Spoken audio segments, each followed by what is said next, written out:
Alors, Donc, on va commencer, ouais. On va commencer. Je suis désolée, hein, la plateforme n'est pas toujours très facile d'utilisation, donc on essaye d'être le mieux possible. Donc, n'hésitez pas à poser des questions dans le chat. Donc, nous sommes 4 enseignants du département. Donc, il y a Madame Kadem, voilà, qui est enseignante de communication, qui est avec nous. Il y a Monsieur Lefez, qui est enseignant de matériaux dans le département. Et il y a Monsieur Leleu, qui est enseignant de chimie et qui est responsable pédagogique de l'alternance. Et j'ai oublié de vous dire que Madame Kadem est responsable pédagogique de 2e année. Et je me présente, je suis Inès Morellet, la chef de département. Alors, on va vous expliquer un petit peu le nouveau parcours de BUT mesures physiques. BUT et DUT. On va vous expliquer un petit peu comment ça se passe. Et au fur et à mesure, si vous avez des questions, n'hésitez pas à les poser sur le chat. On essaiera d'y répondre. Alors, pour commencer, le DUT est devenu un BUT. Alors, peut-être que vous connaissiez déjà le DUT. Donc, le DUT, vous aviez une première année. À la fin de la première année, vous pouviez passer, si vous aviez obtenu votre première année, en 2e année. Et à la fin de votre 2e année, vous obteniez votre DUT et vous pouviez partir en licence pro, en licence générale, en école d'ingénieur ou faire de l'insertion professionnelle. À partir de septembre 2021, vous allez avoir une possibilité supplémentaire. C'est-à-dire qu'à la fin de la 2e année, vous avez toujours votre DUT que vous obtenez donc en 2 ans. Vous pouvez donc toujours sortir avec votre DUT pour rejoindre une licence professionnelle, une licence générale, une école d'ingénieur ou aller travailler en insertion professionnelle. Ou alors, si vous n'avez pas ou si vous ne savez pas quoi faire, si vous n'avez pas envie de vous arrêter au niveau de la 2e année, vous pouvez aller en 3e année et à partir de cette 3e année, vous obtiendrez en plus du DUT que vous avez automatiquement un BUT. Vous pourrez aussi, à la fin de cette 3e année, rentrer en master à l'université pour faire un master 1, master 2, puis master recherche pour obtenir un doctorat et devenir chercheur, ou faire une école d'ingénieur, toujours pareil, ou faire de l'insertion professionnelle. Le but est un diplôme technique qui permet ainsi, sur vos 3 années, d'obtenir des compétences pour être un technicien généraliste. Dans le cas du BUT mesures physiques, vous allez avoir des compétences dans un peu tous les domaines. On va voir ça un petit peu après. Alors, l'IUT de Rouen et le département mesures physiques il a été créé en 1966. C'était une phase de test et c'est en 1967 qu'on a créé le département mesures physiques de Rouen en même temps que celui de Caen. On va proposer à partir de septembre 2021 2 parcours parce qu'en première année, la première année est une année assez généraliste, mais également de remise à niveau puisque venant de terminale, vous ne faites pas tous obligatoirement les mêmes options. Et à partir de la 2e année, vous aurez le choix entre 2 parcours, un parcours MCPC, matériaux et contrôle physico-chimique, ou un parcours MAE, mesures et analyse environnementale. Sur Rouen, nous proposons que ces 2 parcours, mais il existe un 3e parcours qui s'appelle technique instrumentale, qui existe à Évreux ou à Caen.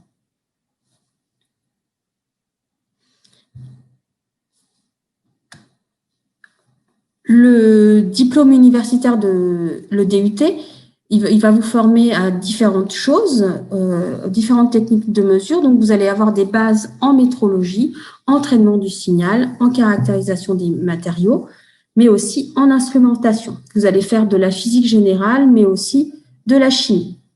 Et vous allez également faire des modules transversaux, qui sont un peu des modules généraux. Je vais laisser Madame Kadem, enseignante de communication, vous parler un petit peu de ce qu'on fait dans les modules généraux. Anne, je t'en prie, je te laisse la parole.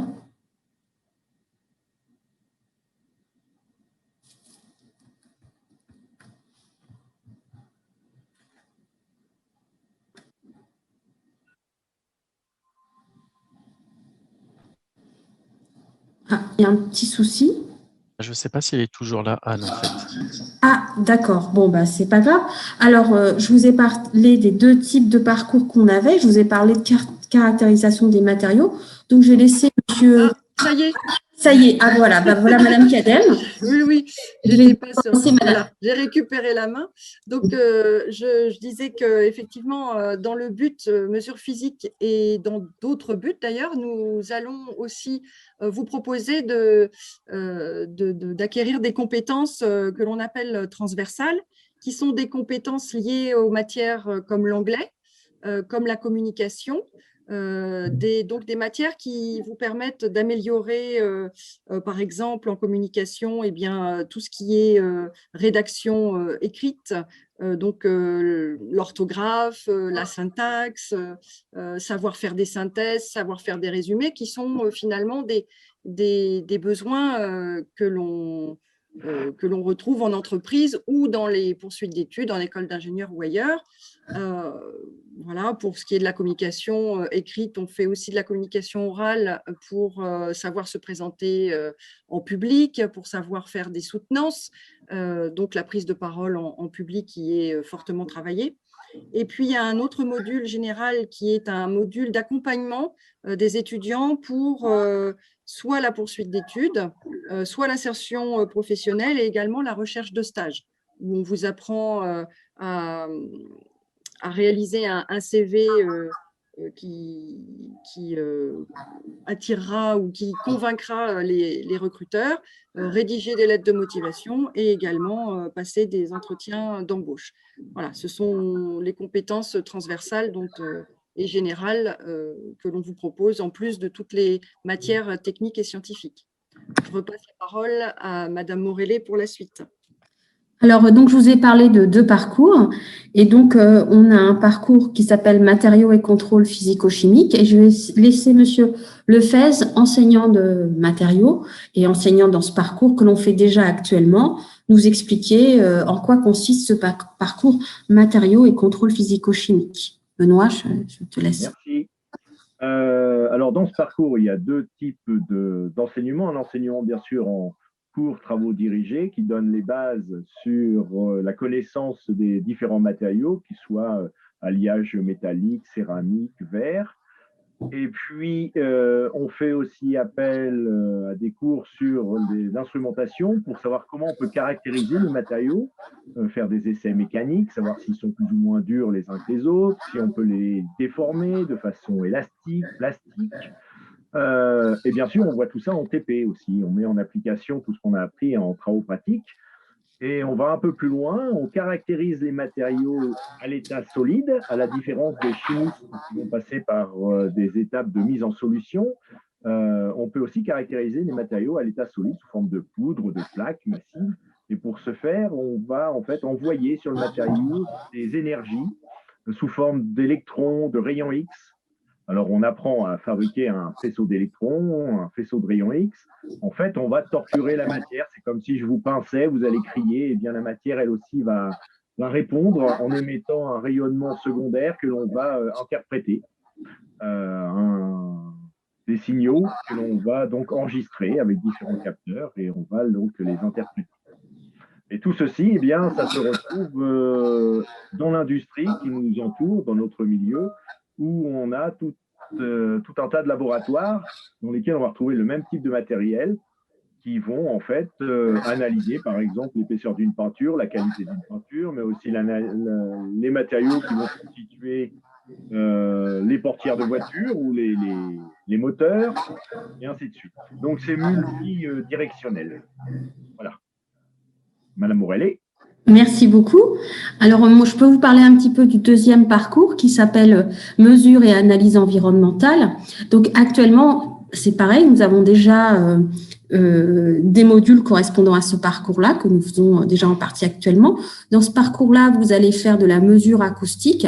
Alors, ça va être de l'acoustique physiologique et de l'acoustique industrielle et du bâtiment, c'est-à-dire l'isolation des bâtiments. Dans l'acoustique industrielle, vous pouvez imaginer une cantine dans une entreprise. Si tout le monde mange en même temps le bruit peut être assez désagréable et fatigant pour les gens qui se trouvent pendant leur phase de repos. Donc, on va étudier certains facteurs comme le temps de réverbération pour déterminer l'isolation acoustique nécessaire pour rendre cet endroit plus agréable. Mais ça peut être aussi dans le cadre de salles de concert ou autres. On a également dans ce module, dans ce parcours-là, des mesures sur les vibrations, toujours pareil, puisqu'en mesure physique, on fait beaucoup attention aux normes. Quand on travaille en industrie, souvent l'environnement qui nous entoure, il y a de nombreuses vibrations et l'action de ces vibrations sur le corps humain, si le corps humain est exposé trop longtemps à ces vibrations, eh ben, ça peut causer des dégâts irréversibles comme des problèmes articulaires. Et donc, on va étudier les temps d'exposition maximum. Si, par exemple, on va utiliser une ponceuse ou si on a une machine tournante, comment savoir s'il ne faut pas la régler de manière à ce qu'on ne soit plus exposé aussi longtemps à des vibrations qui peuvent être dangereuses pour le corps. On fait également dans ce module-là, on fait actuellement aussi un module qui s'appelle énergie et développement durable. Ce module énergie et développement durable, on va traiter des problèmes de réchauffement climatique, de l'effet de serre, en les traitant de manière scientifique pour comprendre les phénomènes qui se produisent. Ensuite, on va étudier également les productions d'énergie avec les éoliennes, les panneaux solaires, enfin le photovoltaïque. Et puis, on va s'intéresser aussi au stockage de l'énergie, soit de manière chimique. Et là, je vais laisser Monsieur Leleu en parler un petit peu, puisqu'il est enseignant de chimie, sur la partie hydrogène qu'on va développer. Ah. Oui. Oui. J'étais parti ailleurs. Excuse-moi, je ne m'y attendais pas. Donc, c'est sur la partie hydrogène qu'il faut que j'intervienne, c'est ça? Oui, sur le parcours MAE, on développera. Sur le parcours, alors déjà, on a déjà une licence pro qui est déjà rattachée un peu au département mesures physiques, justement, qui arrivera peut-être plus vers la 3e année du BUT. Et effectivement, on a développé un petit module puisque c'est dans l'énergie, sur l'hydrogène. Donc, il y a Monsieur Lefez qui intervient sur le stockage de l'hydrogène. Moi, j'interviens sur comment on forme l'hydrogène au niveau industriel et quels sont les outils d'analyse qui vont être développés pour justement contrôler la qualité de l'hydrogène. Et ça, c'est via des instruments d'analyse chimique, au bout du compte. Et puis, il y a aussi des industriels qui interviennent, notamment avec quelques exemples de TP, de formation d'hydrogène, de consommation, de calcul d'énergie, et puis sur un TD de façon générale. Donc voilà, c'est nouveau en fait. Alors, merci beaucoup. Pour parler de l'organisation générale, donc nous, on travaille par petits groupes. On a décidé de travailler par groupe de 28 étudiants au maximum. En première année, on ne fait pas de cours d'amphi avec toute la promotion. Dans notre promotion de première année, on a 4 groupes de TD, donc 4 groupes de 28. Et en TP, vous êtes en demi-groupe, donc vous êtes 14. Et sur les 1800 heures que fait un DUT et sur les 2000 heures que fera le BUT, vous allez avoir 50% des heures qui seront des travaux pratiques. On est bien une formation technique, donc il y a beaucoup de travaux pratiques, mais c'est du contrôle continu. Vous avez énormément de notes au cours de tout le semestre, avec des petits devoirs, avec des contrôles plus longs. Et puis également, les travaux pratiques, ils sont tous ramassés. Ça vous fait un gros bilan de notes pour valider les UE de votre diplôme. Alors, les cours, vous avez beaucoup de matières différentes. On a un gros bloc de physique générale où vous allez faire de la mécanique, des transferts thermiques, de l'optique, de la thermodynamique et de la mécanique des fluides. Et puis, vous avez des modules plus spécialisés en électricité, électronique, en informatique, en instrumentation. Une part des cours fait également appel à de la chimie Et évidemment, vous avez de la métrologie et de la qualité, puisque un étudiant de BUT mesures physiques doit connaître les normes qualité. Vous avez de la communication et les langues que vous avez vu avec Madame Cadem, et puis des matériaux que vous commencez dès la première année pour avoir une introduction aux matériaux. Je ne sais pas si Benoît, tu veux compléter sur les matériaux de la première année. Oui, en fait, pour avoir les bases, pour surtout attaquer convenablement la deuxième année, il faut avoir des bases, une culture générale en matériaux.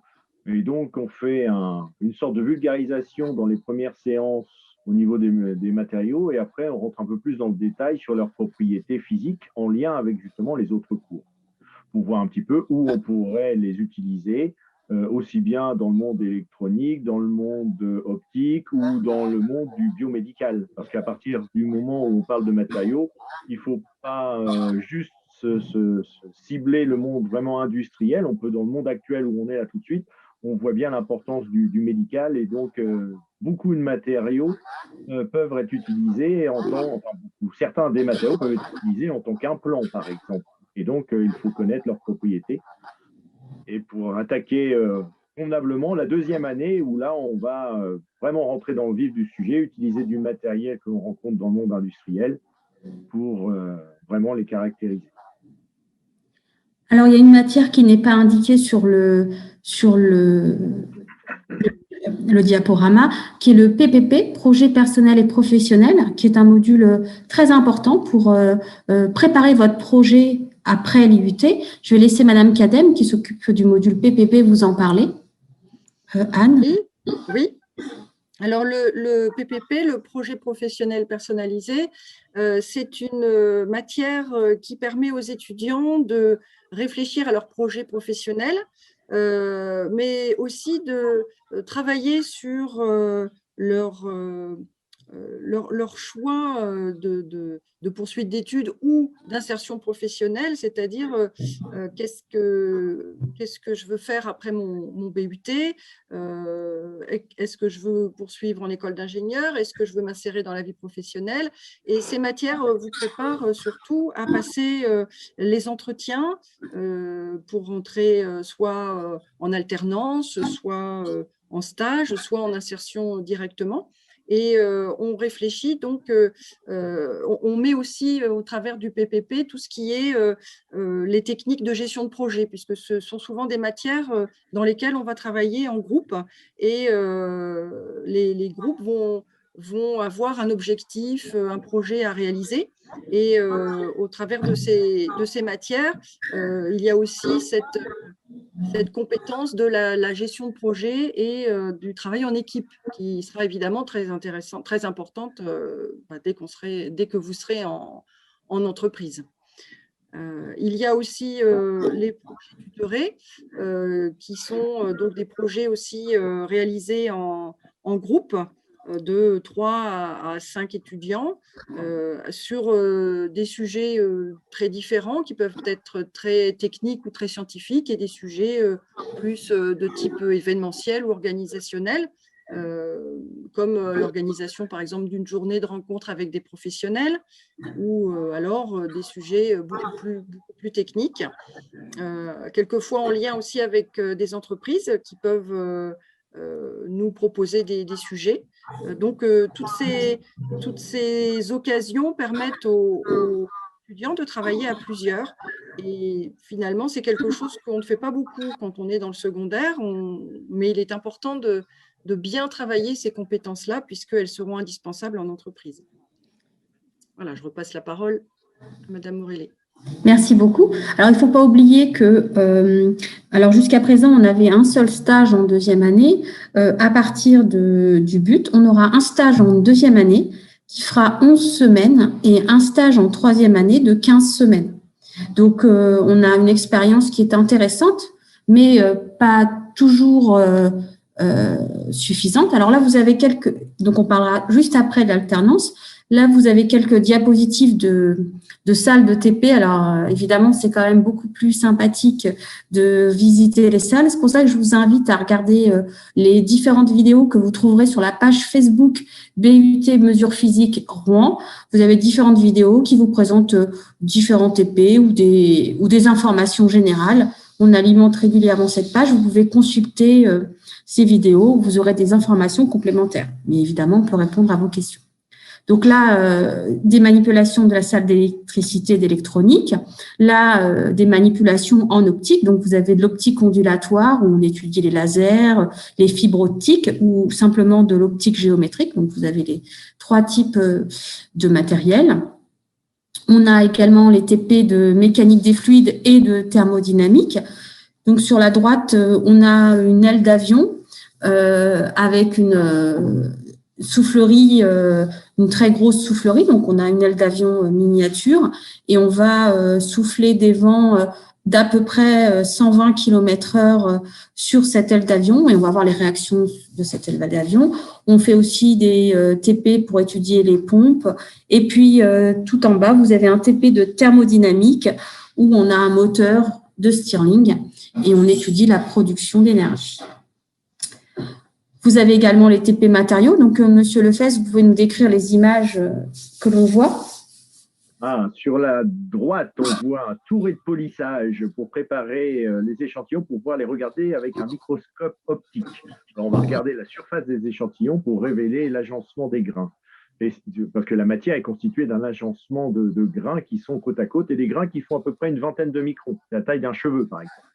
Et puis à gauche, c'est l'image. Alors, on voit la main d'un étudiant qui va en fait ouvrir le compartiment échantillon du microscope électronique à balayage, qui va nous permettre de rentrer, de zoomer dans la matière et de grossir jusqu'à fois 10 000 fois. Alors qu'en microscopie optique, on reste au maximum à fois 1000. Là, avec l'engin que l'on a ici, on grossit 10 000 fois. En fait, je pourrais utiliser le terme grandir. Et ce microscope électronique, en fait, c'est la clé à molette que l'on retrouve maintenant dans tous les laboratoires d'analyse. On peut faire beaucoup de choses. Merci. À nouveau des TP matériaux. Donc, Benoît, tu as encore des choses à dire? Voilà un microscope optique. Et on a des imprimantes 3D pour fabriquer nos échantillons, pour les tester avec l'image de droite en essai de traction, par exemple, pour mesurer leur élasticité. Oui, on a beaucoup d'imprimantes 3D, effectivement, dans le département. Ensuite, vous avez également les TP de chimie.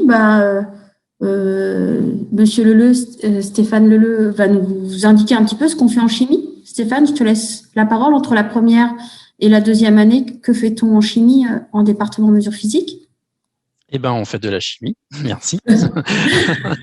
En première année, on va revoir un peu les bases de la chimie, puisqu'on en a besoin justement pour appliquer au niveau des appareillages d'analyse chimique toutes les propriétés, on va dire, toutes les caractéristiques acido-basiques, oxydoréduction.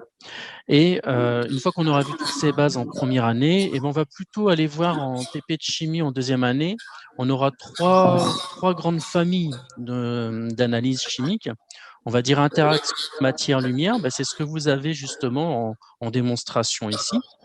À gauche, c'est un spectromètre d'absorption atomique.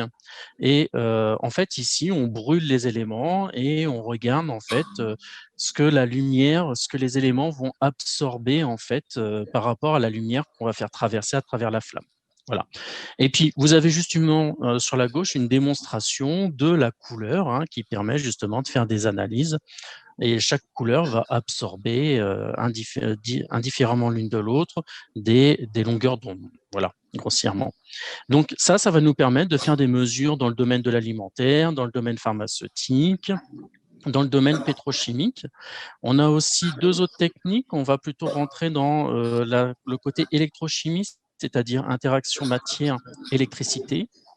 Donc là, on va pouvoir des dosages environnementaux surtout, puisqu'on va être surtout sur des éléments de pollution que l'on peut détecter à très faible concentration.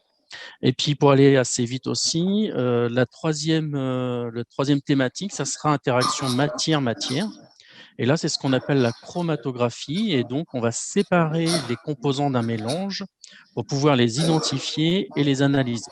Et là, on sera plus dans le domaine vraiment pharmaceutique, agroalimentaire, mais aussi surtout pétrochimique. Voilà. Je pense que j'ai été clair. Merci beaucoup. Donc, comme vous pouvez le voir, c'est un diplôme très généraliste parce qu'on va faire un petit peu de tout, ce qui fait que les débouchés sont énormes puisque vous n'allez pas vous arrêter à une matière. Donc, vous pourrez très bien aller faire des matériaux, de la mécanique, de l'aéronautique, de la chimie ou tout autre domaine. Vous pouvez même aller faire après un DUT ou un BUT, puisque vous pouvez avoir l'un et l'autre, des écoles de commerce pour devenir technico-commercial ou ingénieur d'affaires. Donc, les débouchés sont quand même assez importants.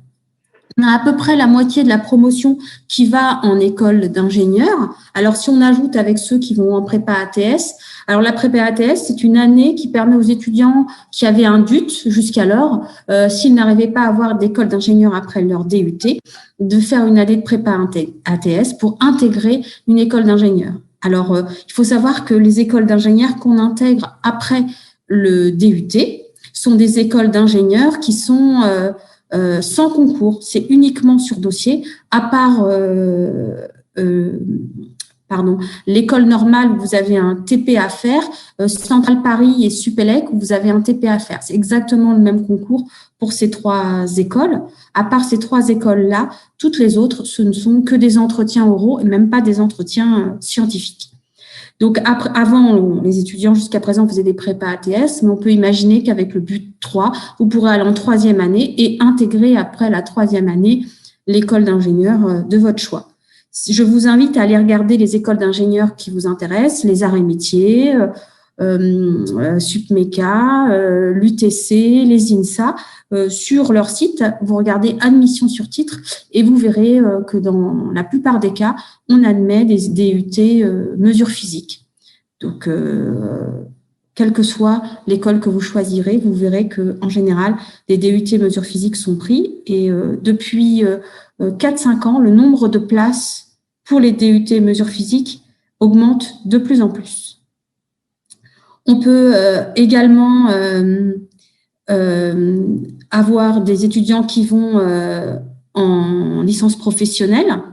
La licence professionnelle, ça se fait en 1 an après le DUT, mais c'est pareil, comme on va proposer un BUT, vous pourrez faire directement la licence professionnelle intégrée à votre DUT.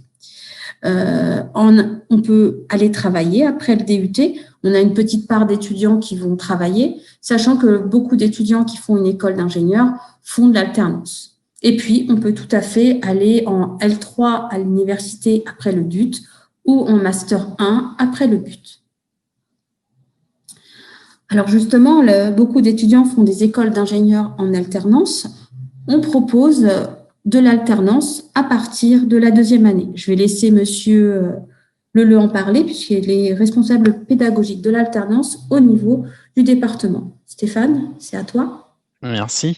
Oui, on a déjà développé l'alternance, on est sur la 2e année, donc on débute seulement et en fait, on commence à avoir beaucoup d'entreprises qui commencent à nous connaître de plus en plus. En 1 an, on a déjà doublé nos effectifs d'alternants. Donc là, pour l'instant, on en est sur 14.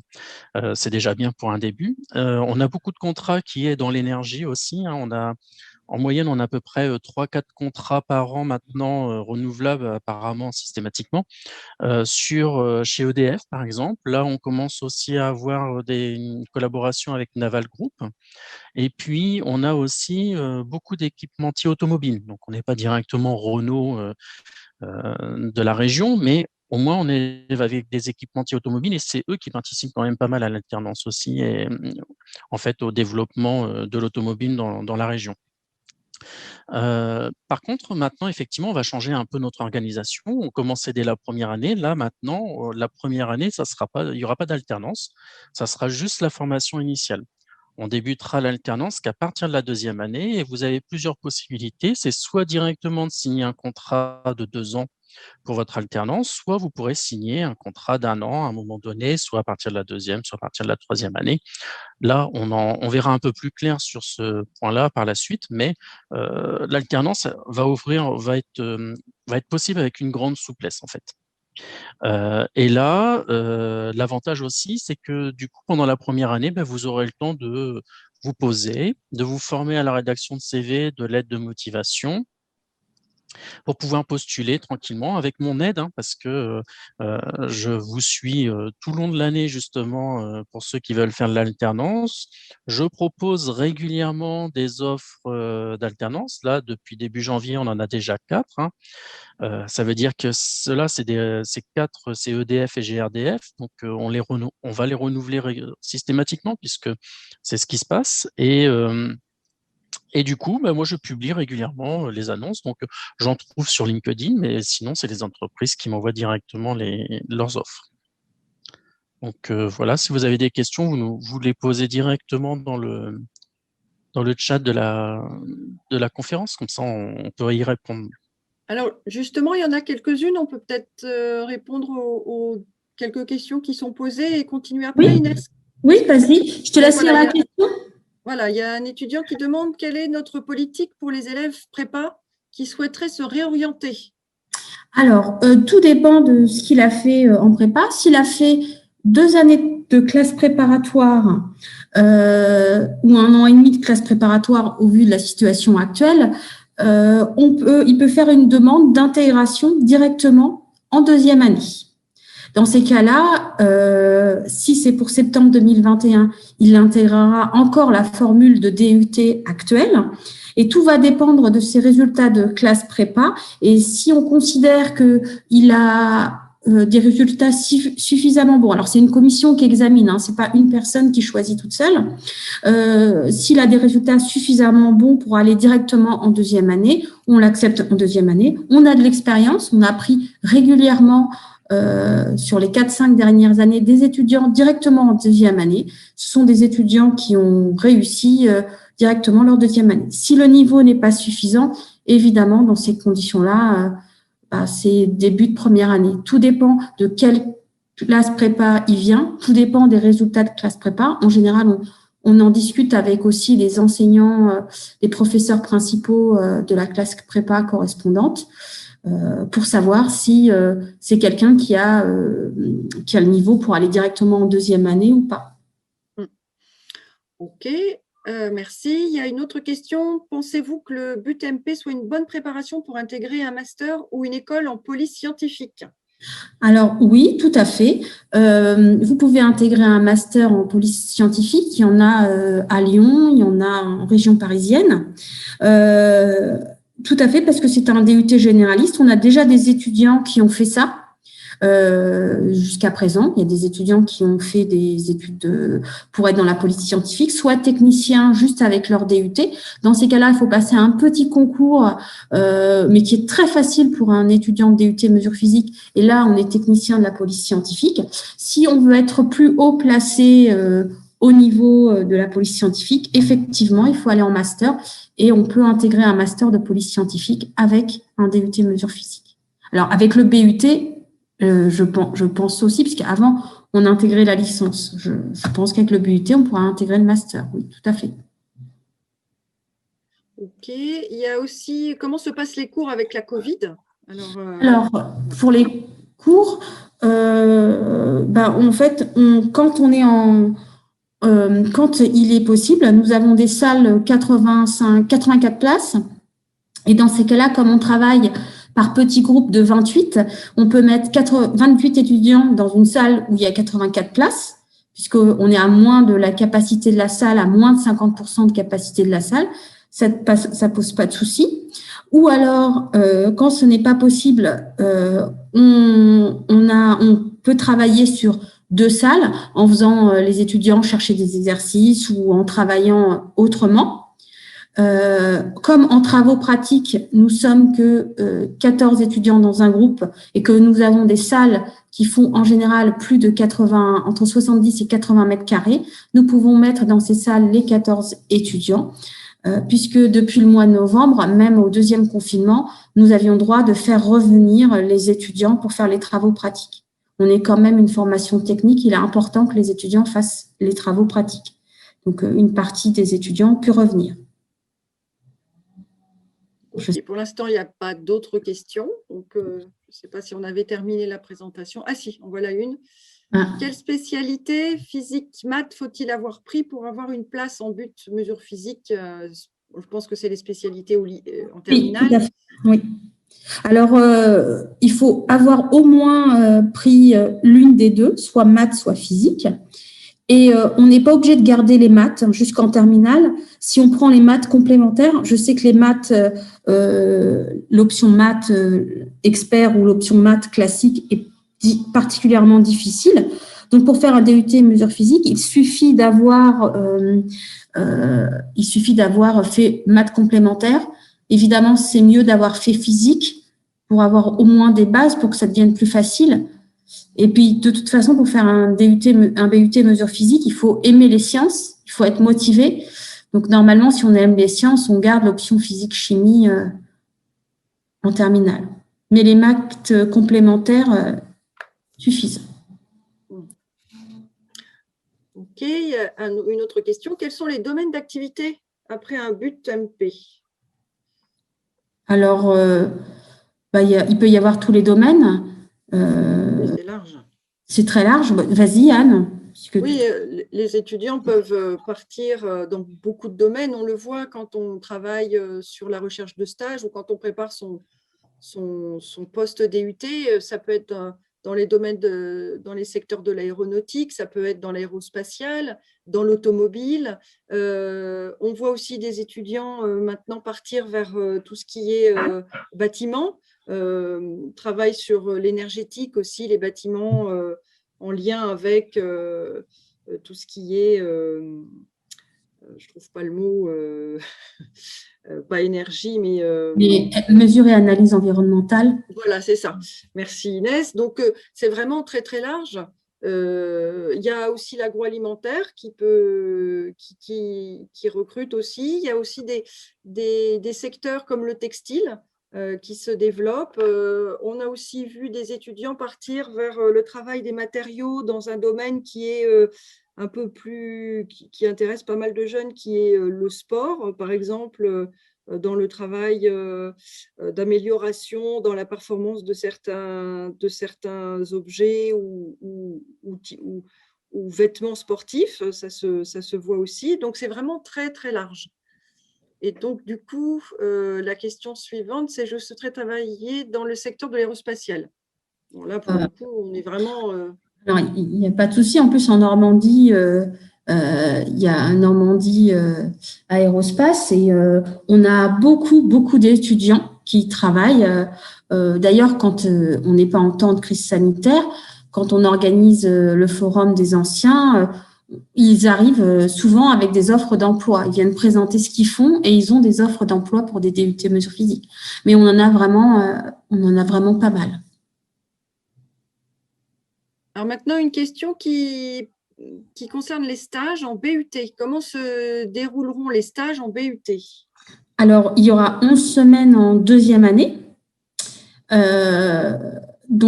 qui iront, ce sera normalement sur la fin de semestre, et 14 à 15 semaines en troisième année.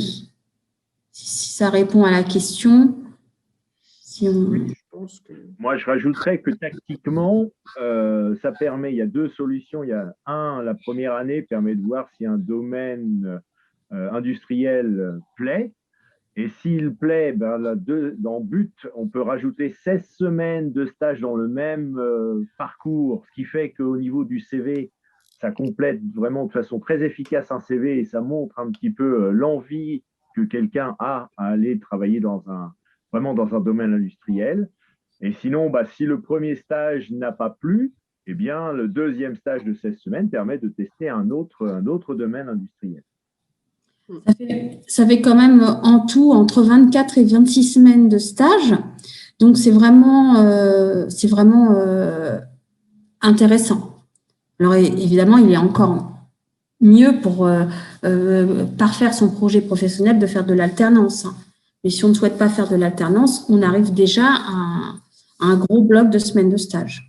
Oui, parce que je peux rajouter un truc sur l'alternance. C'est l'alternance, elle est construite 5 semaines, comme c'est indiqué là. Mais en fait, elle est construite, mais vous avez votre propre organisation au sein de l'alternance. Au bout du compte, vous aurez le même diplôme que tout le monde. Ça sera peut-être en décalé, mais vous aurez les enseignements et vous aurez le même parcours d'enseignement, les mêmes modules que les étudiants qui font la formation initiale et qui vont faire un stage. Donc, par moment, c'est peut-être pas mal non plus d'imaginer l'alternance aussi. Et tout à fait. En plus, pour compléter ce que tu dis, c'est qu'ils sont payés. Et en plus, souvent, les étudiants souhaitent poursuivre leurs études et souvent en alternance, parce qu'à partir de bac plus 3, bac plus 4, on a envie de gagner un peu un salaire et ils peuvent rester en alternance là où ils ont fait leur alternance de DUT. Donc, ils ont parfois même intérêt, en préparant loin, enfin, en voyant loin sur leur avenir, de pouvoir continuer l'alternance. Donc, c'est vraiment intéressant. On a déjà eu le cas d'étudiants qui étaient dans une entreprise. L'entreprise lui a proposé de continuer en école d'ingénieur, c'était en acoustique, en école d'ingénieur je crois que c'était à Rennes, pour ensuite l'embaucher derrière. Donc, du coup, il avait déjà trouvé son entreprise puisqu'il est resté pour faire une alternance en école d'ingénieur. Et ensuite, il est parti, il a été embauché par l'entreprise. Là, on a un étudiant qui, pareil, qui est sorti l'année dernière, qui était chez EDF. Et chez EDF, il a commencé son alternance en tant que technicien et les ingénieurs du service essai ont trouvé que il avait les capacités d'être ingénieur. Donc, il a changé son alternance. Il est passé au pôle ingénierie et il a fait une école d'ingénieur et il fait des formations en parallèle chez EDF et il va être embauché chez EDF. Donc, oui, ça ouvre vraiment beaucoup de portes. Voilà. Après, ça ne veut pas dire que toute notre vie, on travaille dans l'entreprise dans laquelle on a fait notre alternance, évidemment. Mais pour commencer dans la vie, on sait à quel point c'est pas toujours simple de trouver un premier travail. Et l'expérience en alternance vous permet aussi, sur votre CV, comme disait Monsieur Lefebvre pour le stage aussi, d'avoir sur votre CV de l'expérience. Mais les 24 semaines de stage aussi, quand même, commencent à peser sur un CV. On peut peut-être ajouter que les entreprises nous envoient aussi des offres de CDI, des offres d'emploi, puisqu'elles recherchent aussi des techniciens supérieurs diplômés mesures physiques et que les étudiants qui souhaitent aussi faire une insertion professionnelle trouvent assez facilement du travail aussi après un DUT. Et donc, le DUT, ce sera probablement la même chose. On a le choix de poursuivre et on a le choix aussi, et c'est rassurant aussi de savoir que derrière, il y a des débouchés. Ce qui est important, c'est que à la fin de votre diplôme, vous avez un diplôme en poche et avec ce diplôme, vous faites ce que vous voulez. Et c'est tout l'intérêt de faire un BUT, c'est que avec votre diplôme, vous pouvez aller trouver du travail et même si vous faites autre chose et que ça vous plaît pas, vous pourrez toujours aller travailler avec votre diplôme mesure physique. Donc ça, c'est intéressant. Il y a une autre question sur les machines qu'on utilise, qu'on apprend à utiliser dans les différents TP. Oui, et donc, quelle est la question exacte? Quelle machine apprend-on à utiliser dans les différents TP? Cette question, elle est très large. Elle est très large, bien sûr. On en a un petit peu parlé sur les images. Alors après, si… Oui, on peut en dire deux mots. C'est-à-dire que les technologies qu'on utilise, ce sont les technologies qu'on va retrouver dans le monde industriel. Alors, on n'aura pas toujours la dernière technologie sortie du catalogue, mais la base physique sera toujours la même. Après, la liaison avec l'ordinateur, le capteur sera peut-être pas aussi rapide que ce qu'on peut trouver là sur le dernier élément sorti sur un flux pareil sur catalogue. Mais pour la compréhension, nous, ce qu'il faut retenir, c'est qu'on fait de la pédagogie. Donc, on va en fait disséquer en fait les analyses et on va comprendre pourquoi quelquefois ça ne fonctionne pas bien, pourquoi ça fonctionne bien. Donc, il vaut mieux prendre notre temps et comprendre comment ça fonctionne, travailler sur différents matériels, que plutôt d'espérer voir en fait travailler sur le dernier ordinateur ou la dernière machine de traction. Il faut comprendre les choses. Et par contre, le point fort dans le département, c'est d'avoir une multitude de salles de TP qui ont beaucoup de matériel, donc différentes machines, comme on dit, aussi bien des machines thermiques que des machines pour faire les analyses des matériaux. Et c'est ça le point fort du DUT. On passe un tiers de notre temps à travailler en salle de pratique. Alors, pour compléter ce que dit Monsieur Lefez, effectivement, et on a parfois aussi des dons d'entreprise. Par exemple, nous avons des étudiants qui travaillent chez Renault, qui savent, par exemple, qu'on fait de la mesure de viscosité dans un module. Et donc, Renault nous a offert des machines de mesure de viscosité qu'ils utilisaient et qu'ils avaient en plusieurs exemplaires. Ils nous en ont offert une pour former les étudiants à l'utilisation de cette machine. Mais il faut aussi aller un petit peu plus loin. En fait, ce qu'on apprend aussi en TP, c'est l'autonomie, c'est être critique vis-à-vis de ce qu'on trouve et de savoir être devant une machine, quelle qu'elle soit, et savoir se débrouiller sans avoir peur de toucher à un bouton, sans avoir peur d'aller un petit peu plus loin, prendre la notice de la machine et connaissant toute la physique de base qu'a un étudiant qui a fait mesure physique, il peut comprendre les phénomènes facilement et il ne sera pas en péril face à une machine. C'est ce qui ressort énormément après les stages, c'est l'autonomie et le fait que les étudiants n'ont pas peur et s'impliquent dans ce qu'ils font. Donc, alors, il y a une autre question, oui. Si on a terminé sur les machines. On nous demande s'il est plus difficile de rentrer chez nous à Rouen si on vient d'une autre région. Est-ce qu'on met des priorités quand on sélectionne les candidats? Non. Non, on n'a pas de priorité, on ne met pas de priorité. Alors, peut-être que l'algorithme qu'on ne connaît pas de Parcoursup le fait, mais en tout cas, nous, on ne fait pas de distinction en fonction de la région. Quel que soit d'où vient l'étudiant, il est classé de la même manière, quelle que soit sa région. Le fait, ce n'est pas de notre fait à nous. Nous, on vous avoue qu'on ne regarde pas de quelle région, on regarde la motivation de l'étudiant et puis ses résultats, mais on ne regarde pas d'où est-ce qu'il vient. Et j'ai une dernière question. Bonjour, vous avez répondu que le but mesure physique était adapté pour l'aérospatiale. Est-ce aussi le cas pour l'aéronautique? Oui, on peut bien dire sûr. Que oui. Oui, tout à fait. Voilà. Bien sûr. Voilà. A priori, nous n'avons plus de questions. Alors, pour terminer cette petite présentation, je vous explique, le diaporama qu'on vous a montré, il a été fait par les étudiants, donc c'est leur vision. Je vous invite à discuter avec eux si vous le souhaitez sur Imagina. Vous pouvez lancer un chat. Il y a de nombreux étudiants de mesure physique qui sont là. Ils pourront peut-être répondre aux questions que vous vous posez. Et puis, au moins, ce n'est pas des enseignants qui vous parlent, mais c'est directement des étudiants. Mais au niveau de l'IUT, nous avons déjà une association étudiante qui s'appelle Projet sur mesure. Nous avons donc des projets tutorés, comme vous l'a dit Madame Kadem, et au cours de ces projets tutorés, de nombreuses activités peuvent être organisées. Ça peut être des activités sportives, ça peut être des tournois de jeux vidéo. Alors, avec le Covid, effectivement, cette année, ça n'a pas pu avoir lieu, mais habituellement, ça a lieu. Il y a également un gala de fin d'année avec les étudiants, diplômés ou non, qui permet aux étudiants de se retrouver. Il y a du tutorat entre les premières et les deuxièmes années. Il y a des soirées. Et puis, il y a des organisations d'événements sportifs. des matchs. Alors là, c'est du futsal, mais ça peut être c'est du futsal au soccer park, si je vois bien. Et puis, ça peut être d'autres événements. Et puis, les étudiants essayent de se retrouver pour créer des liens un petit peu plus forts.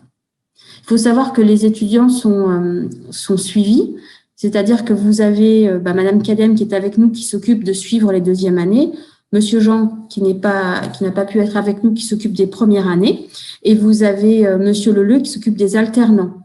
Et puis, évidemment, chaque enseignant est à l'écoute des étudiants. Donc, nous sommes une structure où on ne laisse pas les étudiants tout seuls et on essaye de les aider. Voilà. Donc, ce sont les étudiants qui ont fait le diaporama que vous venez de voir.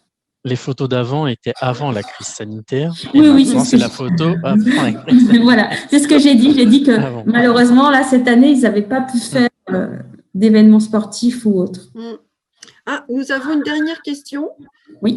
Bonjour, quel niveau moyen au niveau des notes, je suppose, oui, les notes attendues pour intégrer le but? Alors, 10 de moyenne en maths et physique, si on a fait maths et physique, ou un petit peu… et après, voilà, 10 de moyenne, maths, physique. On tient compte des notes de première et de terminale. On peut avoir une petite baisse de forme, donc ce n'est pas juste les notes de terminale qui comptent.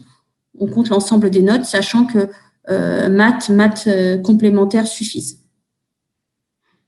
Si vous n'avez pas fait de maths, si vous avez fait que de la physique, vous ne serez pas refusé. Hein. Voilà. Donc, on n'a pas encore le fonctionnement exact de la plateforme Parcoursup avec ces nouvelles options. Donc, on ne peut pas vous donner en détail comment ça va se passer, puisque nous-mêmes, nous n'avons pas l'information. On ne nous a pas du tout remonté comment ça allait se passer avec les nouvelles options. Mais nous, en ayant discuté entre nous, évidemment, il ne faut pas forcément avoir fait maths et physique. On peut avoir fait sciences de l'ingénieur, ça fonctionne aussi. Évidemment, si on a fait histoire de l'art et anglais, c'est plus compliqué de venir faire des sciences. Mais si vous aimez les sciences, vous en avez forcément fait un petit peu en première et terminale.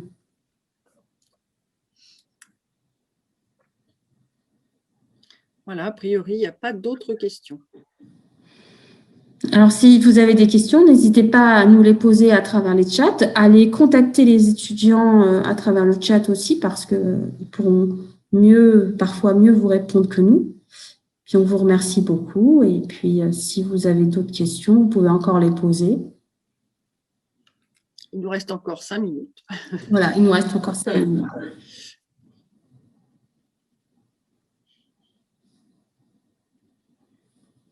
Vous pouvez aussi aller voir notre page Facebook BUT Mesures Physiques Rouen, comme je vous ai dit tout à l'heure, et vous aurez d'autres vidéos qui ont été faites par les étudiants. Et vous pouvez aussi laisser des questions sur cette page Facebook.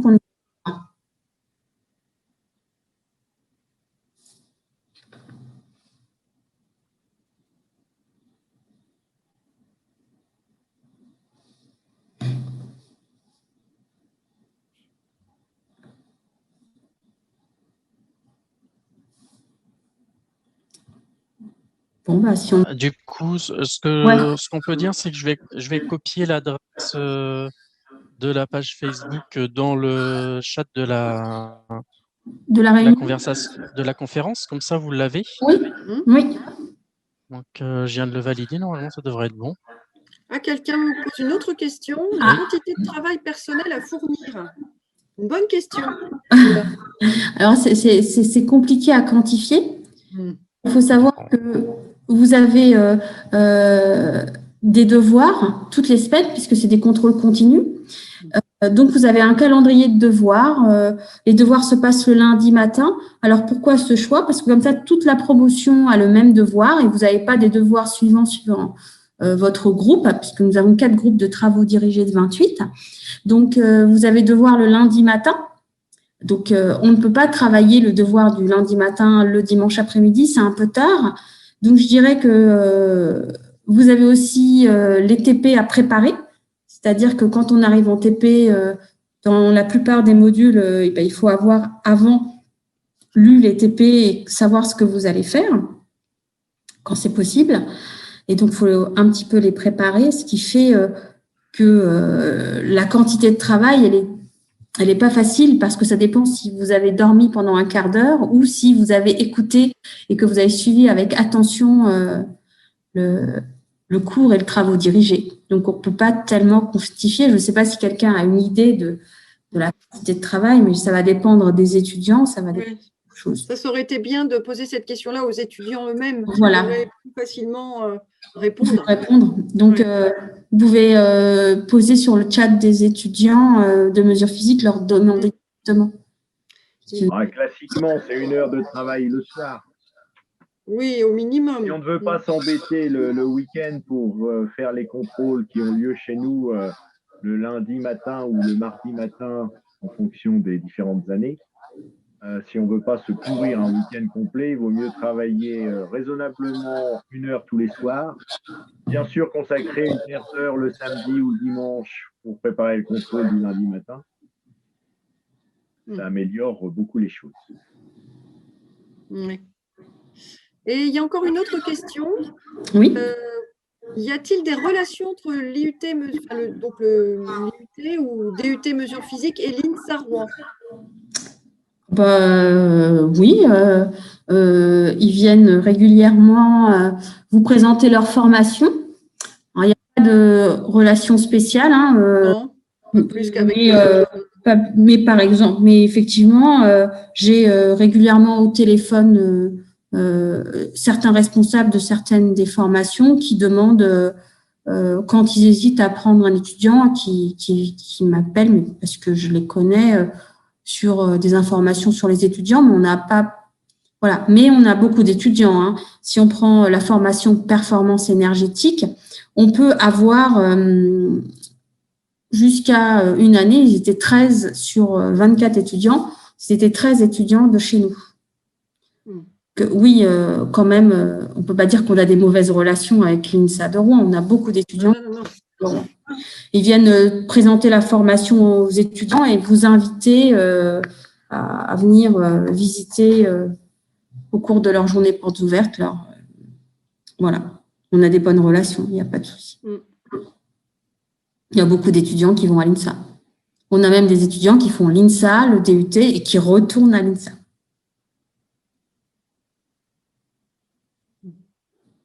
On peut peut-être partager la page Facebook, non, sur le… Ah, pardon, du coup, Non, mais c'est pas grave. Et je pensais que tu allais le faire sur sur Je Imagina. l'ai fait aussi. Du coup, on peut mettre l'image. Voilà. Oui, vas-y. Voilà, vous l'avez normalement? Oui, voilà. Donc, vous avez la page Facebook, donc vous pouvez la consulter et vous pouvez envoyer vos questions sur cette page ou envoyer des mails ou demander aux étudiants directement par chat. Voilà. Là, vous trouverez des vidéos, des présentations, voilà, des étudiants. Voilà, là, il y a une démonstration en matériaux. Voilà.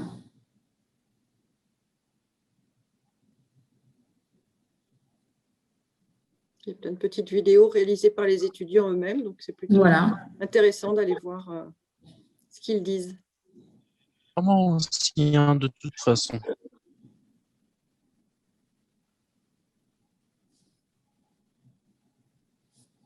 C'est sur l'alternance. C'est pour les sportifs de haut niveau, on n'en a pas parlé. Oui, on n'en a pas parlé. On a peut-être parlé, Inès.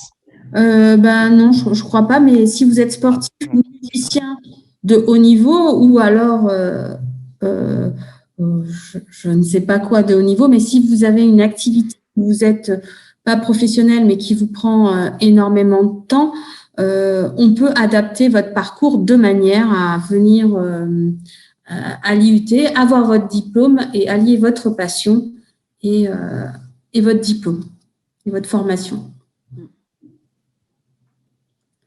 Voilà, comme ça, vous retrouverez à peu près un peu tout ce qu'on a dit aussi via des petites vidéos, des informations.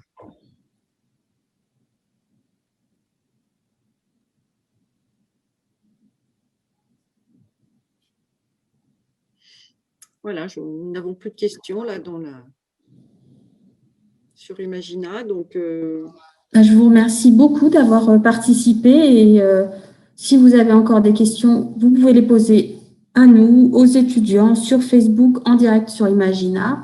On est là pour y répondre. Ou si c'est après Imagina, vous pouvez envoyer vos questions directement au secrétariat du département. Vous trouverez l'adresse sur la petite plaquette du DU que vous avez en ligne sur Imagina ou sur la page Facebook.